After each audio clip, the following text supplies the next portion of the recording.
কুসুমপুর গ্রামের বাইরে নদীর ধারের একটা বুড়ো বটগাছে এক ডাইনি বাস করত। রাতের বেলা সেই পথ দিয়ে কেউ মাছ নিয়ে গেলে ডাইনি সেই মাছ কেড়ে নিয়ে খেয়ে ফেলত। কিন্তু শুধু মাছ খেতে আর কদিনই বা ভালো লাগে, তাই ডাইনি একদিন ভাবল, মাছ খেতে খেতে অরুচি ধরে গেল, আজ বরং গ্রামে গিয়ে দেখি নতুন কিছু খাবার পাওয়া যায় কিনা। যেই ভাবা সেই কাজ, ডাইনি একটা কালো বিড়ালের রূপ ধরে গ্রামে ঢুকে পড়ল। সেখানে এক কৃষকের বাড়ির পাশ দিয়ে যাওয়ার সময় ডাইনি দেখল সেই বাড়ির উঠোনে অনেকগুলো মুরগি চড়ে বেড়াচ্ছে, আর সেই কৃষক একটা ঝুড়িতে অনেক অনেক মুরগির ডিম কুড়িয়ে রাখছে।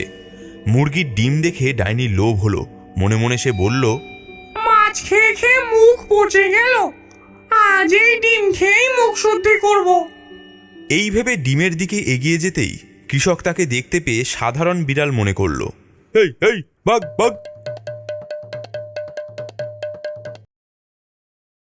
আমাকে ডিম দিলি না, দেখ তোর মুরগির ডিম আমি কিভাবে সাবার করি। ডাইনি তখন কিছুটা দূরে গিয়ে একটা কাকের রূপ ধরে উড়ে এলো সেই কৃষকের বাড়িতে। তারপর সুযোগ বুঝে যেই ছো মেরে একটা ডিম তুলে নিতে যাচ্ছে, অমনি কৃষকের বউ দেখতে পেয়ে লাঠি হাতে তাড়া করে এলো। কাজেই কাক সেজেও ডাইনির লাভ হলো না। ব্যর্থ হয়ে ফিরে গিয়ে ডাইনি মনে মনে একটা বুদ্ধি ঠিক করলো। না, কোনোভাবেই সুবিধা করা গেল না, তবে এবারে এমন বুদ্ধি খাটাবো যে কারো সাধ্য নেই আমাকে আটকাবে। সেদিন সন্ধেবেলা কৃষকের মুরগিগুলো যখন নিজেদের ঘরে ফিরে যাচ্ছে, ঠিক তখন সুযোগ বুঝে ডাইনি একটা মুরগির রূপ ধারণ করলো আর কৃষকের মুরগিদের সাথে মিশে মুরগির খাঁচায় ঢুকে পড়ল। কৃষক এই ব্যাপারটা একটুও ধরতে পারল না।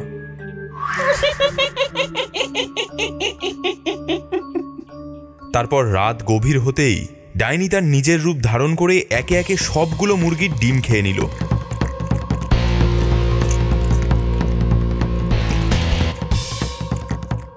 তারপর সকাল হতেই আবার মুরগি সেজে খাঁচা থেকে বেরিয়ে গেল।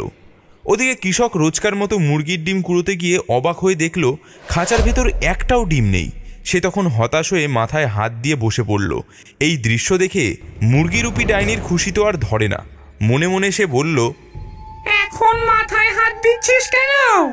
সেদিন যখন ডিম চাইলাম তখন কটা ডিম আমায় দিলেই হতো। হায় হায় হায়, আজকে আমার মুরগি একটাও ডিম দেয়নি, এ কি করে হলো গো? কৃষককে মাথায় হাত দিয়ে বসে থাকতে দেখে কৃষকের বউ এগিয়ে এসে জিজ্ঞেস করলো, হ্যাঁ গো, কি হয়েছে? তুমি এভাবে বসে আছো কেন? কি আর বলবো বউ, আজ একটা মুরগিও ডিম পারেনি। সে কি কথা? এমন তো কোনোদিনও হয় না। তাই তো বলছি।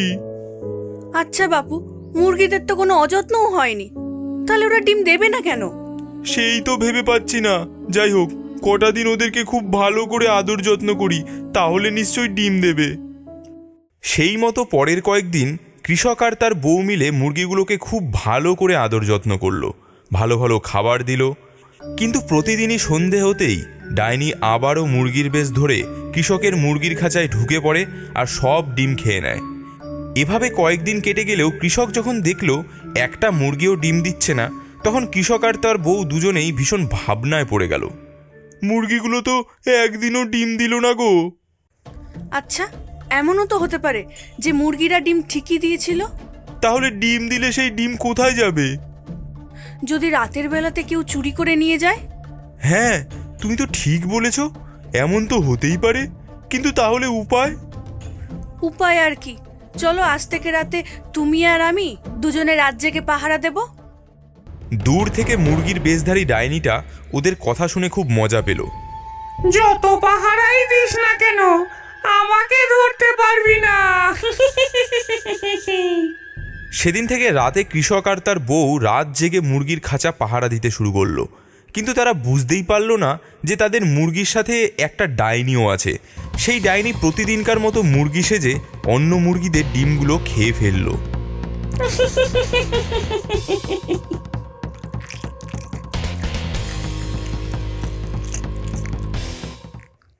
এভাবে কয়েকদিন যাবার পর কৃষক বলল, বউ, রাত জেগে থেকে তো কোনো চোরকে পেলাম না, আবার কোনো ডিমও পেলাম না, এখন কি করি বলো তো? তাই তো দেখছি, আমার কি মনে হয় জানো, কি? এ নিশ্চয়ই কোনো ভুতুরে ব্যাপার। তুমি একবারটি জটাধারী সাধু বাবার কাছে দেখা করে এসো। বউয়ের কথা শুনে কৃষক তখনই গ্রামের সেই সাধু বাবার কাছে গেল। সব শুনে সাধু বাবা জিজ্ঞেস করলো, কবে থেকে মুরগিগুলো ডিম দিচ্ছে না? আগে এই নিয়ে 2 সপ্তাহ হলো। ঠিক করে মনে করে দেখ তো, ডিম দেয়া বন্ধ করার আগে কোনো বিশেষ কিছু হয়েছিল কি না? হ্যাঁ, আগে সাধু বাবা, যেদিন থেকে ডিম দেওয়া বন্ধ হলো সেদিন একটা কালো বিড়াল চুরি করে ডিম খেতে এসেছিল। আমি দেখতে পেয়ে তাকে তাড়িয়ে দিয়েছিলাম। আচ্ছা, সব বুঝতে পেরেছি। যা ভেবেছিলাম ঠিক তাই। কি বুঝতে পেরেছেন সাধু বাবা? সেদিন যে বিড়ালটাকে তাড়িয়ে দিয়েছিলি, সে আসলে বিড়াল ছিল না। তবে? সে নির্ঘাত কোনো ডাইনি ছিল। আর এই ডাইনির নজর পড়েছে তোর মুরগির ডিমের উপর। সেই সব ডিম খেয়ে ফেলছে। সে কি কথা সাধু বাবা? আমি আর আমার বউ মিলে রাত দিন মুরগিগুলোকে চোখে চোখে রাখি। সেই বিড়াল বা ডাইনিকে তো দেখিনি আর। দেখতে পাবিও না। দেখতে পেলে তো বুঝতেই পারতি কি হয়েছে। জানিস তো, ডাইনিরা ছদ্মবেশ ধারণ করতে পারে। ওই ডাইনি ছদ্মবেশে তোর মুরগিদের ভেতরে ঢুকে পড়েছে বলেই মনে হচ্ছে। হ্যাঁ, এখন উপায়? ডাইনিটাকে খুঁজে বের করতে হবে। তারপর তাকে শায়েস্তা করার বুদ্ধি আমার আছে। কিন্তু ডাইনিকে খুঁজে পাবো কি করে? আছে, সে উপায়ও আছে। একটু বস, আমি একটা জিনিস দিচ্ছি। খানিক পর সাধু বাবা ঘরের ভেতর থেকে একটা থলে নিয়ে বেরিয়ে এলো। তারপর সেটা কৃষকের হাতে তুলে দিয়ে তার কানে কানে কিছু কথা শিখিয়ে দিল। সন্ধেবেলা বাড়ি ফিরে আসতেই কৃষকের বউ জিজ্ঞেস করলো, কি গো, সাধু বাবা কিছু বললেন?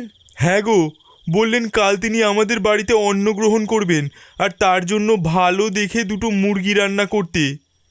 সে কি, ডিম পাড়া মুরগি সাধু বাবা খেয়ে ফেলবেন? আরে সেটাই তো বললেন সাধু বাবা। বললেন যে মুরগি ডিম পারে না সেগুলোকে পুষে কি লাভ, তার চেয়ে খেয়ে ফেলাই ভালো। মুরগিরূপী ডাইনি দূরের থেকে কৃষক আর তার বউয়ের কথা শুনতে পেয়ে মনে মনে বলল, এ তো ভারী বিপদ হলো দেখছি। শান্তি মতো কটা ডিম খাচ্ছিলাম, সেটাও সাধু বেটার সহ্য হলো না। কাল যদি ডিম না পায়, তবে শেষে যদি সব মুরগি খেয়ে ফেলে, তবে আমি ডিম পাবো কই? তার চেয়ে বাবা আজকের রাতটা ডিম না খেয়েই থাকবো। কিন্তু ডাইনি তার ভাবনায় অটল থাকতে পারল না। সেদিন রাতে মুরগিগুলো ডিম পাড়তেই ডাইনির ভীষণ লোভ হলো। সে ভাবল, আচ্ছা, একটা ডিম খেলে কিচ্ছু হবে না। এই ভেবে সে প্রথমে একটা মুরগির ডিম খেয়ে ফেলল। তারপর আবারও ভাবল, আচ্ছা, আর একটা খেয়েই ফেলি, কিচ্ছু হবে না। সেটা খাওয়া শেষ হতেই আবার ভাবল, না, আরো একটা খাই, কিচ্ছু হবে না। এই ভেবে একটা একটা করে ডিম খেতে খেতে ডাইনি একে একে প্রায় সবগুলো ডিম খেয়ে ফেলল। যখন আর একটা মাত্র ডিম বাকি, তখন ডাইনি মনে মনে ভাবল, সব ডিম খেয়ে ফেললে বিপদ হতে পারে। শেষে ডিম না পেলে যদি আমাকেই খেতে চায়, তার চেয়ে এই শেষ ডিমটা আমি নিজের কাছেই রেখে দিই। পরদিন সকালে কৃষক আর তার বউ খাঁচা খুলে দেখল আগের মতোই কোনো মুরগি ডিম পাড়েনি, শুধু একটা মুরগি বাদে। সেটা দেখে কৃষকের বউ ভীষণ খুশি হয়ে বলল, ওগো, দেখো দেখো, আমাদের একটা মুরগি ডিম পেড়েছে। ডিম দেখে কৃষকও খুব খুশি হলো। তখন সে সাধু বাবার দেওয়া সেই থলিটা বউকে দিয়ে বলল, এই মুরগিটা খুব ভালো, একে এই ভালো খাবারটা খেতে দাও। কৃষকের কথা মতো তার বউ সেই থলি থেকে কিছু খাবার বের করে মুরগিটাকে দিল, আর মুরগিরূপী ডাইনি খুব মজা করে খাবারটা খেয়ে নিল। কিন্তু তারপরেই ঘটল বিপদ। খাওয়া শেষ হতেই মুরগিরূপী ডাইনির মনে হলো কেউ যেন তার শরীরের ভেতর আগুন ধরিয়ে দিয়েছে। এ কি হচ্ছে গো? গেলাম রে, মরে গেলাম, মরে গেলাম গো, পুড়ে গেলাম গো। এই হতচ্ছাড়া, এই নচ্ছার, আমাকে কি খাইয়েছিস? সত্যি করে বল, না হলে তোর ঘাড় মটকে দেব। এমন সময় সেই সাধু বাবা এসে হাজির হলেন কৃষকের বাড়িতে। ওই খাবারের ভিতরে ছিল ধুতরোর বিষ আর খাঁটি রূপোর জল। এতদিন খুব চালাকি করে মুরগি সেজে মুরগির ডিম খেয়েছিস, কিন্তু আর নয়, আজই তোর শেষ দিন। যন্ত্রণায় পুড়ে গেলাম, মরে গেলাম, আমাকে বাঁচা সাধু। আমি এখান থেকে চলে যাব, আর আসবো না। তুই এই গরিব কৃষকের ক্ষতি করেছিস, তোকে ছেড়ে দিলে তুই আরো মানুষের ক্ষতি করবি। না না, করবো না, আমি আর কোনোদিন কারো ক্ষতি করবো না, আর ওকেও আমি ক্ষতিপূরণ দিয়ে দেব। কি ক্ষতিপূরণ দিবি শুনি? আজ থেকে আমি ওর বন্ধু হয়ে থাকবো। ওর কোনো বিপদ হলে আমাকে ডাকলেই আমি এসে ওকে সাহায্য করব। কি এতে তুই খুশি? হ্যাঁ হ্যাঁ সাধু বাবা, খুব খুশি।